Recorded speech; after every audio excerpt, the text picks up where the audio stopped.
What's going on, Fanboy? You guys ready for the next panel? Welcome. Hello, everybody. Oh my gosh. Welcome to Knoxville. How's your weekend been so far? Amazing. I'm in love with Knoxville. So, and I mean that. I'm not just saying it because just everyone's been so lovely. I've been talking to my husband, and I'm like, how could we move here? Could we move here? Could we? Honestly, it's just, I can't get over it. I'm kind of speechless at how wonderful it is. And this is the best thing about going to cons, is that you get to get out of your bubble and meet other people around the country, around the world. And I feel so blessed to do it because of Overwatch as well. So, yeah. Okay, let's start there. Okay. So can I move this like that? You can do whatever you want. This is your moment, girl. Oh. So I actually host a live stream with Josh Petersdorf, who's Roadhog. I'm obsessed. And Did he go whole hog? He always. Okay, good. Always. He had the most wonderful things to say about you. No. Yes. He just adores you, admires you so much. And so I've been looking forward to this. And let's talk Overwatch. So initially, what were your reactions in seeing the character of Echo? Well, when I first got the breakdown for Echo, they told me that she was a pilot. They had a photograph of a pilot, and all the attributes that someone who was military would have, and then at the bottom it said, but she's a robot. So I was like, okay, all right, I can do this. And I really just went very sort of natural, my voice, not a lot of energy to it, because I think if you just kind of keep it really, it's business, right? You don't add too much flour and flavor to it.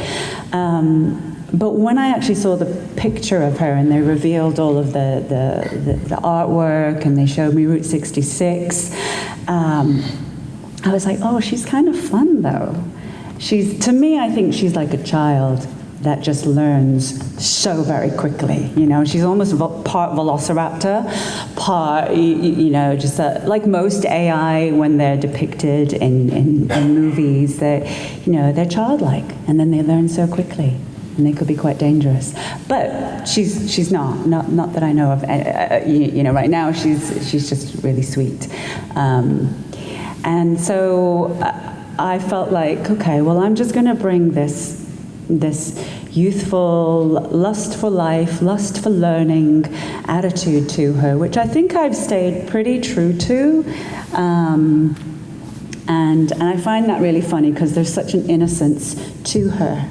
And I don't think she has a filter either, which that can be me sometimes. I mask a lot, but I do love the fact that she doesn't have a filter. She says it like it is, but she means it with love. It's just a fact. So, and she taught me a lot. I want to say that ability to say, ooh, learning from that one, or, nothing to worry about unless there's something to worry about, as Dr. Liao always said. I feel like, oh man, yeah, Echo's kind of like my alter ego, big sister, when there are days when I feel like, oh, today's a bit tough. But even in Adaptive Circuits Engaged, when she says that to me is like Bruce Lee when he says, you're going to be like water. Mm-hmm. Water.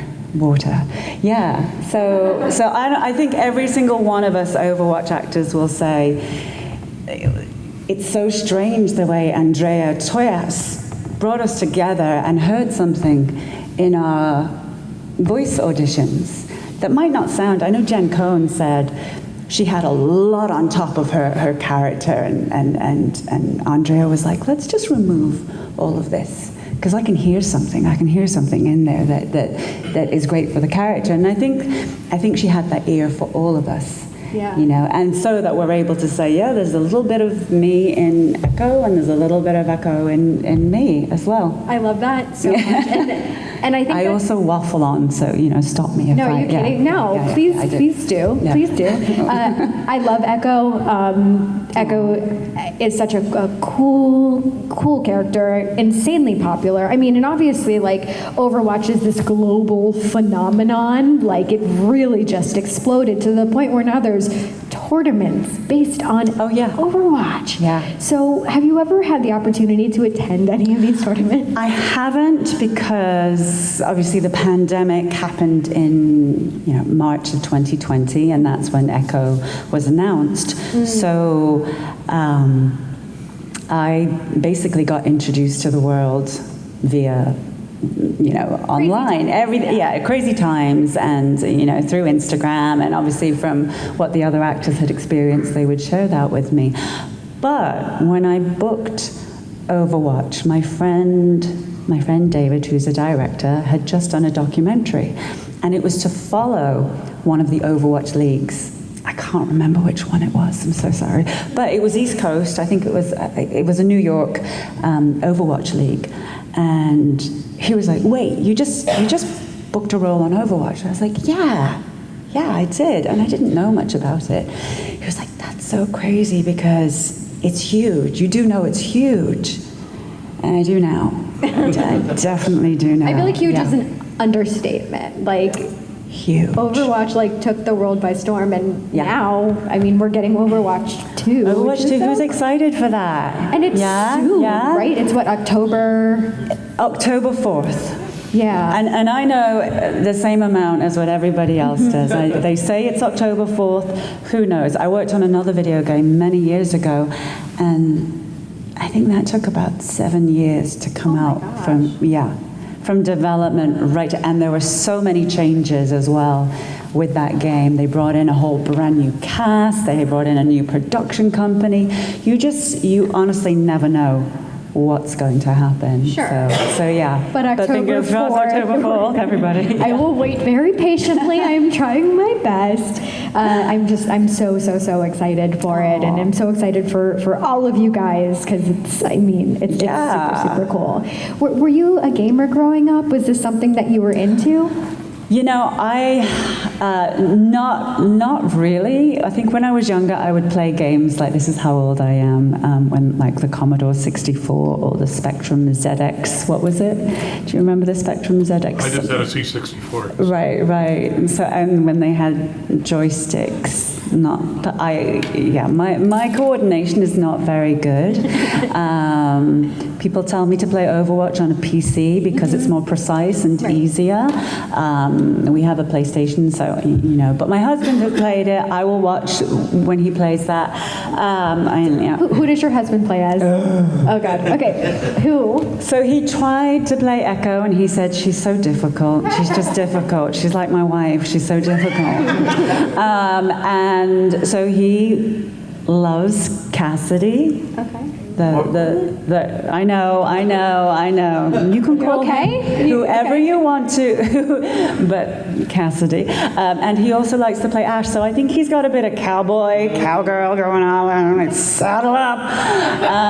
Each their own. But But as a kid, there was a game called Jet Set Willy. Manic Miner, Donkey Kong. Oh yeah. Harrier Attack, which is a British game, because obviously a Harrier plane is, I think it's a British Air Force plane or something like that, where you would just bomb cities as you were just going by. So quite destructive. And then I actually still go to places like Barcade. I don't know if you know what that is. It's a bar that has an amusement arcade in there. And I like the driving games with the guns, where you pretend to be like a Tango and Cash situation. There's somebody driving with you, and it's like, go get him! And it's so silly. And I get ridiculous. I'm always like, I find barcode tokens on me all the time. That and poop bags from my dogs. Right. Fair. Yeah, but I love those games. Now, if I play a game, I love Little Big Planet. I'm just such a baby. I really do love that game. I think it's really great when you're playing with someone, and it teaches them to stay with you, because obviously if they go off screen, you die. and that's not cool. So it's a really good game if you're married or if you're in a relationship, and you'll see how your partner actually, shows up for you. Oh man. Yeah. I'm okay. I'm like, I'm giving away so much about my relationship. I'm just like, yes, you want them to stay with you. Otherwise you die, and it's very sad. I was going to ask, because I also saw that you also have, you've done motion and performance capture as well. Yeah. How neat is that? And can you tell us about the process of that? Yeah, I love that. So you just get to use your imagination. And I was talking to my handler today, and he's really into like RPGs, and you have to use your imagination. And I think a lot of the time we lose that because we're in a world where we kind of follow a lot of what's going on, and we're told to get out of our heads a lot and be really present, which is also a great thing too. But when you're in the volume, which is what the room is called, it's almost like a massive padded cell, because you can walk in there and you can hear a pin drop, and you can hear, this is gross, but you can hear your saliva in your mouth. And if you're a voice actor, it's really wonderful, because you go, oh, I know how to dial this down. Like if I'm really close here, that's how you hear it. But you just place everything that you learn in acting school, if you go to a conservatory, or if you just take lessons, however you get to your, however you process your craft, you use your imagination and you place, this is here, that's over there, and this is what's going on, there's a door here. And you just play make-believe the way that you did when you were a kid. It's as simple as that, and it's so joyous. Everybody's there for you, there are cameras around you, but it's not like on a film set where you feel sort of everything's on top of you, sort of. It's just this really big space where you can let all of your work just come out. It's so much fun. I bet. And normally, or typically, aren't you wearing like a certain type of suit that kind of... Yeah. You wear a onesie, and it's fitted, and it's got Velcro all over it, because that's where there are newer suits actually that are being developed so that they don't have to have the sticky balls. And then your face it used to be painted, so that they could track your facial expressions. You do wear a head-mounted camera, so it can be, I wouldn't say it was heavy, it's just an extra thing that you're carrying. So it's almost like if you're carrying an accent, or if you're carrying an emotion that typically you wouldn't, but your character has to, so it's a different sort of weight. It's a physical weight on you, but you get used to it, you work through it. It's very freeing. I'm sure. Yeah. And I love the fact that you say you get to use your imagination, and you're creating this world, and that sounds so fun. Yeah, I think if you still are allowed to nurture that inner child of yours, I think motion capture is, just acting in general, it's so much fun. I'll also say that the collaborative experience of doing mocap, you're working opposite another actor, and you can really feed off of their lines, you can feed off of the emotion that they're giving you. When we're in the VO booth, for the most part, it's just us alone. For sure. And I got to speak with Roger Clark, who did Red Dead 2. Oh, wow. He changed my perspective about, he's like, we're actors. It's not just voice acting. When you're doing mocap, it's everything. It's theater. Right. You're just not dressed as the character, but you're really putting your imagination to the test. If you're in the jungle and you're wearing, whatever clothes you're wearing, and you got a machete on you or something, they're all real to you in that moment. The way that you can see an 8-year-old or a 10-year-old playing, and they believe it. So yeah, it really is. It's all-encompassing acting. But even for voiceover, we're not just reading it. And with voiceover, especially for video games now, it's very naturalistic. So Overwatch is definitely amped up a little bit. They're heroes, so they're going to be a little bit more da-da-da-da. But in like Red Dead, how naturalistic is that? There's there are moments, and you can hear the crackling, and that's what I love, because when it's clear VO, great, it's brilliant. You can hear it, and it's fun, But when you hear somebody's broken in here and they've seen the zombie apocalypse and they've lost people, and that's what I love, because I can hear this. I'm right there with you. Yeah. So, and when you're not acting opposite another person, again, you've got to bring in the imagination. You've got to set yourself in a place, and that's where directors will really lead you to, to come to that moment of behavior. Sure. Yeah. And I saw you also studied the Meisner technique. Yeah, I did, amongst others, but yeah, Sure. that was, yes. Any standout points from Meisner? Because I think all the techniques are like, what is there, Stanislavski, if I can even pronounce them. They all come from the neighborhood play. They all come from Stanislavski. And then his students then went off and tweaked it in a way that they felt, it made sense to them. My acting teacher, and I still go to acting class, because I think if you're not acting, then you still need to be working on your craft. Whether that's, as a voice actor, read a book out loud, because then you can hear it, and then you can really sort of, you can find the noun there, you can find the words that you really want to this is the ask, and this is what happens if I don't get it, and what does that mean? You could say the word now 10 different ways, and if you don't know what that now means to you, it's just going to be now. But even then, my voice, when I let my voice be my voice, there's a lot of gravitas in it. There's a lot of, I'm older, so, and I've lived a bit of life, and I've left my home country, and you carry that with you, and so that now it could be like now,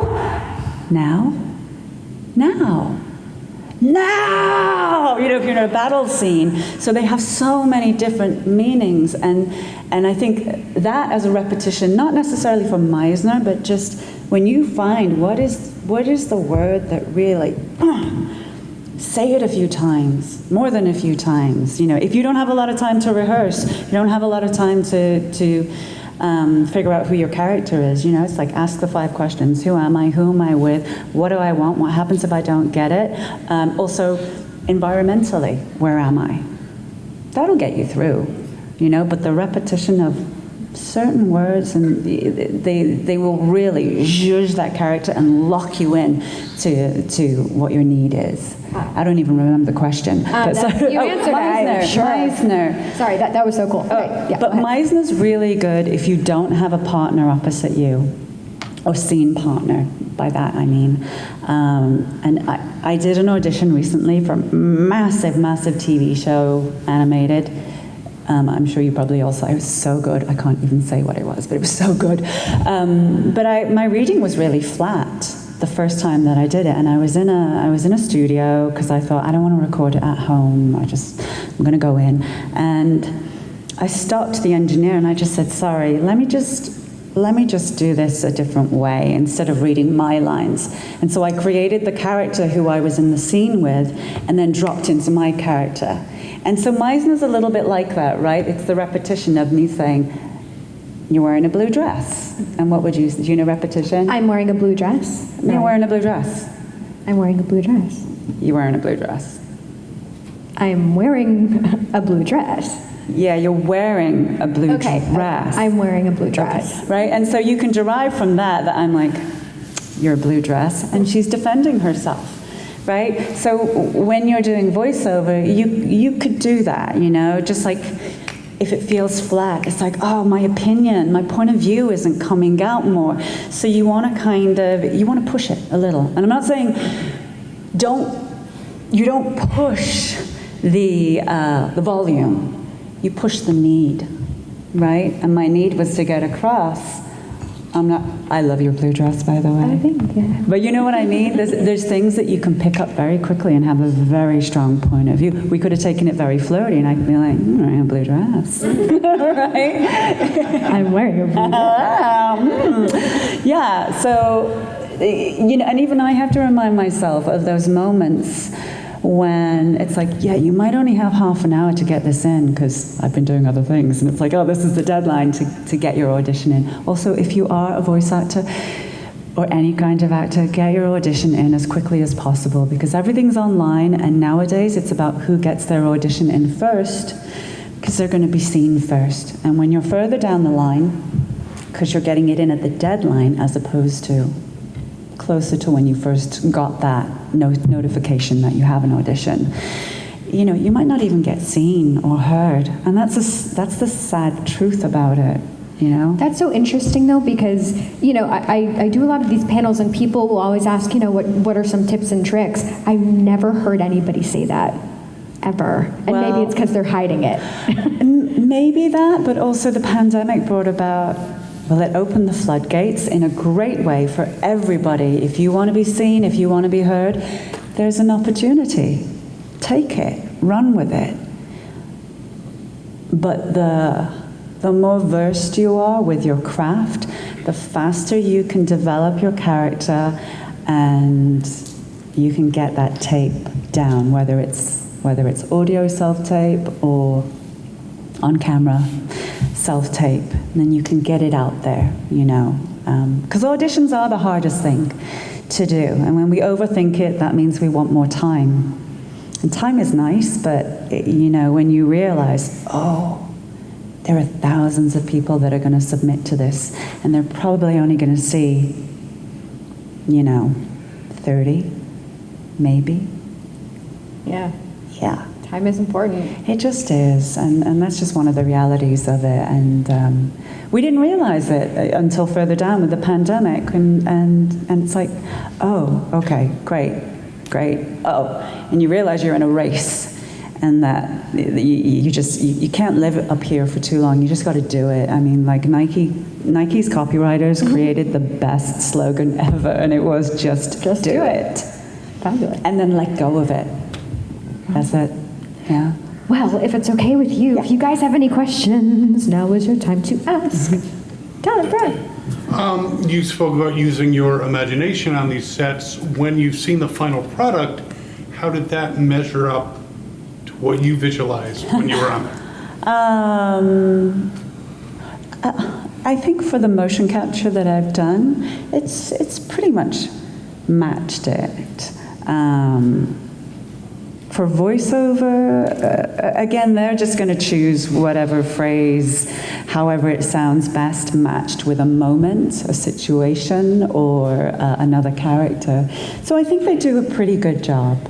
I think it's on camera where I'd probably say, oh, I wish I'd done another take, or, oh, that's actually what it was, not this. And I think that's why a lot of actors don't like to watch themselves, because we'll always want to improve it. And a really good tip, again, for acting is if you have exhausted your whys, your questions, and you've come to an answer, great job. But if you realize that there were still more questions that you could have asked about it, and then you see the finished product and you know, it's like, oh, but this and that. You know, I think that's when we think, oh, I could have done this better, or there was a different way. How about there was just a different way? I don't want to say there's better, there's worse, there was a different way to do this that could have yielded a result that was, I don't know, that would carry the story in I'm going to use the word better way. I can't find another word for it, but just, you know, that would have perhaps elevated it. Yeah. Any other questions? Answered your question. Thank you. Hello. I want to say, like, that could also work, like, I'm a student, and that sometimes works, like, when you're writing an essay or something, and, like, that's exactly what I try to think. So I appreciate that tip for acting. But my question is, what is your favorite hobby besides, like that doesn't involve your work, like more like for your personal life? I love human behavior, so I'm always in my work, but I am. It's dangerous to be around me because I'm like, I know. I'm like, let me break this character down, and it's always because I want context. But I'll also do that to animals as well. If I'm in the dog park, what's this dog story? Let me find its owner. One of my hobbies is as a metalsmith, I like to make jewelry. I have a full jewelry studio with my Dremels. I bought is it a Fordham? A Fordham rotary drill. I don't know if any of you guys know what that is. It's Sounds right. yeah. Yeah. I've got all my frets hammers and yeah, I this is a little one that I made. Yeah, I make this as a gift for people. It's basically all the recycled gold or metal, whatever cut-offs that I have. I just make a little nugget and then I hammer it and then put my logo on it, and I give it out as gifts. But It is so pretty and dainty and it's like just a little so beautiful. Yeah, and I'm like, if you're ever in trouble, it's like $60 worth of gold. So you can trade that if you ever need them. They look at me like, oh my gosh, you're so like apocalyptic. It's sort of like worst case scenario. I've seen a lot of movies. But and then this one, I love turquoise as well. So this is Demel. Someone could correct me. It could be Demili. It's actually a varicite, which is more of a copper-based, right? Do you know that? Okay, yeah. So yeah, I love. I had an accidental business because I used to make so much jewelry just in my spare time, and I learned to do it because I had gone through. My father had passed 7 years ago. And he's with us. He's all good. He's watching. He thinks this is hilarious. So, but I started making jewelry because I went to art school. I studied art. I studied fashion, illustration, and I like to make things with my hands. So it was sort of like my healing process. And I would just post on Instagram, and I amassed a bunch of jewelry that I then thought, oh, what would happen if I went to a craft show? And so I started selling there, and then 2 years later, I was selling in stores in Japan. Oh my gosh. And I was like, this is not, it sounds weird, this is not what I want, but this is what I'm experiencing right now. And I think out of that, it did take me away from acting a little bit, but I think, anything would have because of what I was going through. I stopped riding my motorcycle because I knew that, if I thought about my dad, my mind would just go straight to sadness. And, so there's a lot of things I stopped doing and just channeled all of that energy into like hammering metal, setting stones, and I would break them because like all of my emotions and the process of grief just was spent at a jewelry bench for 3 years. And finally, when I realized I'm selling in a store in Japan, 3 stores in Japan, I was like, this is wonderful. Thank you. Thank you for this experience. I'm ready to go back to acting though.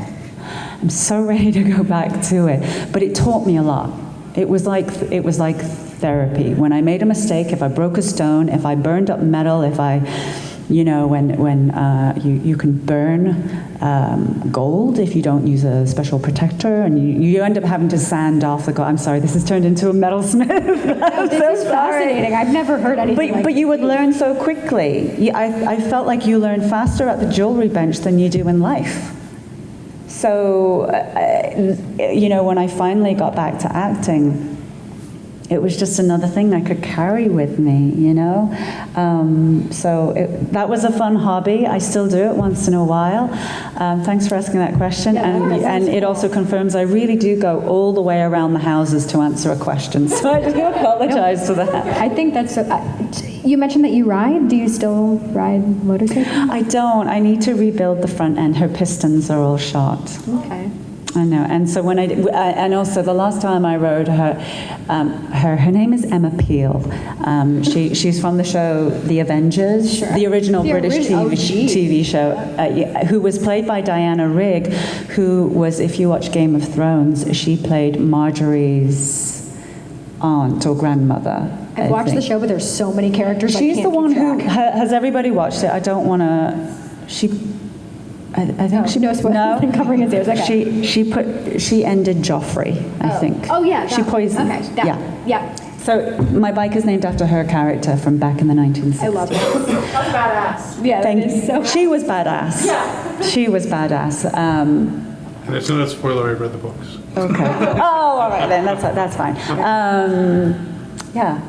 Very cool. Well, we are actually at time, which Oh, is okay. crazy because this flew by. It flew by. Thank you, everyone. Thanks for showing up and joining us on this really intimate little Thank Q&A you. panel. I feel like we got to learn so much about you and your passions and your process, and this has just been such a delight. I'm Thank an you open so book. much. I'm an open book. I really don't hide anything. I'm just like everybody else. So, I'm very lucky to be part of this community, but I'm on this journey like everybody else. So thank you for being part of it today. Thank you so much for being Thank here. you. It was so nice to meet you. Lovely to meet you too. Yay, thank Thanks, you so everyone. much. Enjoy the rest of your time at Fanboy Expo. Hi, this is Bonnie Gordon, and you're watching Fandom Spotlight. Make sure to like and subscribe before the self-destructs in 5, 4, 3, 2, 1. Just kidding. Have fun and follow your fandom.